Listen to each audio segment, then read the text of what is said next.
currently work over at the Postal Service's Office of Inspector General, which is the watchdog for the Postal Service. You have an IG here. And I do stakeholder relations work. As I said, back in 1986, I started a business called Fulfillment Express, and we did direct mail. What were you doing before that? Oh, a lot of different things, driving my parents crazy, because every year I'd go, I'm going to go do that, I'm going to go do that. I was searching, trying to figure out what I was going to do. But I was working I was working, and here I am, right here in the middle with these guys, so you can see this. I love this picture. This is about 2010.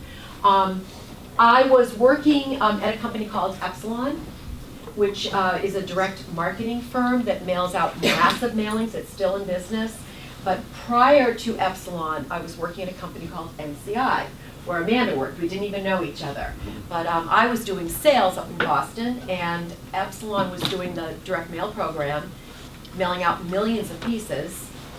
As an outside sales rep, I didn't need to sell anymore because direct mail was so successful for MCI that I became an inside sales rep, which meant I sat all day at my desk on the phone, driving myself crazy because I like to be outside. So Epsilon actually hired me to go and sell the direct mail program to the branches. And as we did that, we also did highly personalized mails. We had big mass mailings going out, but we also had a mailing because they developed a credit card. And you know when you get a credit card and it has your name on the letter, and then the card's inside. It's a little bit different now because they glue it on. But it also had a reply slip, and it had an outer envelope. It was a 4-way match. So your name had to be repeated 4 times in that mailing, and we had a really hard time finding somebody that could actually get all 4 pieces in the envelope consistently to match. And my boss came into me and said, don't mess this up. You need to figure out a way to get those, we were using a mail house, get them to do it right, or we're going to lose one of our largest clients. So I started stuffing at my desk because I was so anxious of what was going to happen. And I would buy pizza for all my friends at work, and we would all stuff envelopes at night. And I found out very quickly that I liked stuffing envelopes. And I also loved production because it came in and it went out. And it was so logical to me, and it brought me such satisfaction. And I also really realized that I loved direct mail.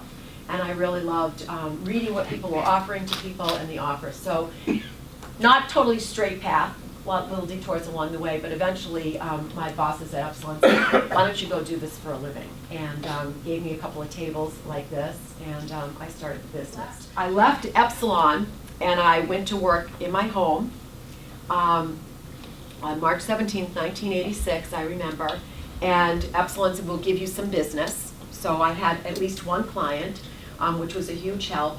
And but the problem was that I was running a business in my home. I didn't have any money. My ex-husband, I'll get to that story at the end.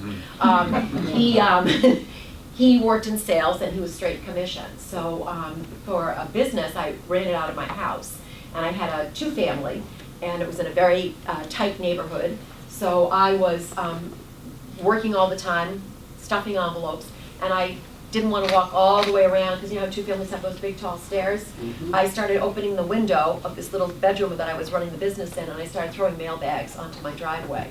And then I'd load them into the Volkswagen Rabbit that I had, and I'd keep going to the post office. And my neighbors didn't like that.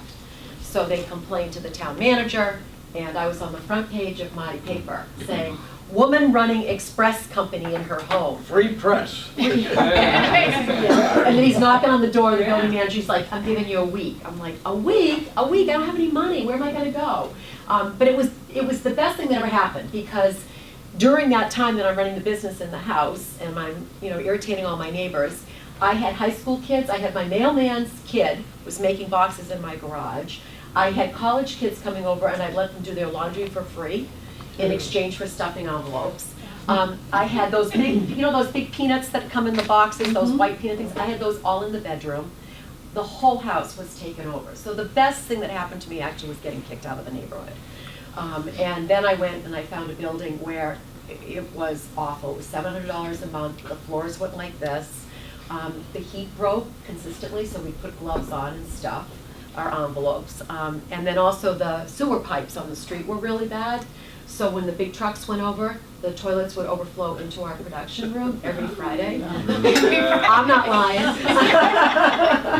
And the only place that we could find to go to the bathroom was the post office. So we'd all get in the car, and we'd drive down the street, and we'd go to the bathroom at the post office. Scheduled bathroom breaks for women is not easy, so. But that's how we How ran to use it. the post office to help your business. But what happened from that is that it was also in the 1980s when direct mail was the most effective way to advertise. There was no email, certainly no telephones and social media. There was TV, there was radio, newspaper was a great way to advertise, and there was direct mail. So the Postal Service was booming. Those are some of the greatest years for it, and certainly my business was booming from that. It was word of mouth, and it was also consistently doing a really good job. I did little marketing. My marketing was really to just do a lot of networking, to go out to different events, and also you start to build a rapport with your clients, and they start to tell other people who you use. Running a business in Boston is a great place because you have Harvard, you have MIT, you have big schools that have other departments, and you also have hospitals. So it was very quickly that the nonprofit segment of Boston was something that was easy for me to Was this a grasp onto. forerunner of all these package stores that we see now where you can deliver Yeah, those packages? weren't and around in test the old them? days, right. So this exactly. was a forerunner of that, really? And we did fulfillment, although I started out wanting to do what now is e-commerce. Right. It was very difficult to make a living doing that. And again, I didn't start out wanting to make money. I started out because I saw that there was a way to have a better mail house than what I could find out there to get match mailings done. But I started out doing fulfillment, finding out that you'd get a penny to put something in a box or 2 cents to do something else, and it was very difficult to make a living. So that's how I transitioned over to direct mail. And I ran the business. We moved from building to building, and again, word of mouth helped. And I said that, at the beginning of a business, I think it's like the sweetest time because you're incredibly resilient. You think you can do anything out there that has to be done. You have to be nice all the time because you really want to get new customers and new business. You reach the middle part of a business, and I think what happens then is you just become like a business. I think that businesses have different stages, the beginning, which is where you're all at, and then you have that middle time, where I think you stop paying attention sometimes to the business. You don't do the marketing, per se. You're worried about getting the jobs out, and you're worried about keeping your employees happy because you don't want anyone to quit. I had a very low turnover rate. We operated as a team. A lot of these folks had immigrated to the United States, and they were coming in. They became citizens while they were with us, which was always a big celebration. They brought their mothers, their brothers, their sisters, their girlfriends, their wives, everybody to come to work. And we ran 2 shifts. So we had a second shift at nighttime that was made up of a lot of family members. It was really important in the production world to operate as a team. And that's something that I can't stress enough, is that if you operate in isolation, if you're just the boss, and you don't ever And that's something you learn in the military. have to be a team. And that is actually, what's interesting is that we ran the business for about 25 years or so, and then that's when my ex-husband, who was my ex-business partner, and I got divorced. So he was my business partner, and John didn't care about working as much as I did.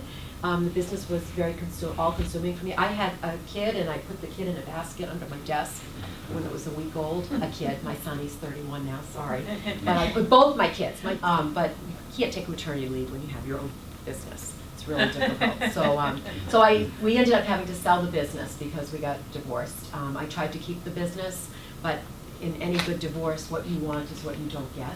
You get the opposite. What I should have said is I don't want the business, and then maybe I'd still have it. So unfortunately, I had to sell the business, and we split it. We sold it to a group of guys. There were 3 brothers, and all my employees went. We all went dutifully, and within a year, just about all of us were gone. The culture that we had created, the way we worked as a team, wasn't celebrated the same way at the other company, and that's when I came down to the Smithsonian. There's 5 of my employees are still at this business, and just 2 weeks ago, they said they're closing their business. The property that they're running their business on is worth more than the business. So they're selling the business, and so my employees started texting me, hey, what do you say, let's do it again.